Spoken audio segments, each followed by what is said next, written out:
समुपदेशन कक्ष व व्हिडिओ कॉन्फरन्सिंग कक्षाचे उद्घाटन. न्यायालयीन प्रक्रियेला नवीन गती.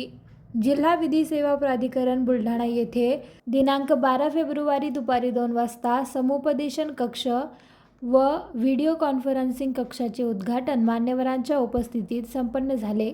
कार्यक्रमास RN रोकडे, प्रमुख जिल्हा व सत्र न्यायाधीश बुलढाणा यांच्या अध्यक्षतेखाली पार पडला. समुपदेशन कक्षाचे उद्घाटन जिल्हाधिकारी डॉ. किरण पाटील यांच्या हस्ते करण्यात आले. या कक्षाच्या माध्यमातून न्यायालयात प्रलंबित असलेले कौटुंबिक वाद तसेच विविध दिवाणी वाद तडजोडाच्या मार्गाने निकाल काढण्यास मदत होणार आहे. न्यायालयीन तणाव कमी करून परस्पर संवादातून तोडगा काढण्याची सुविधा उपलब्ध झाल्याने नागरिकांना जलद व सुलभ न्याय मिळण्यास हातभार लागणार असल्याचे यावेळी नमूद करण्यात आले आहे.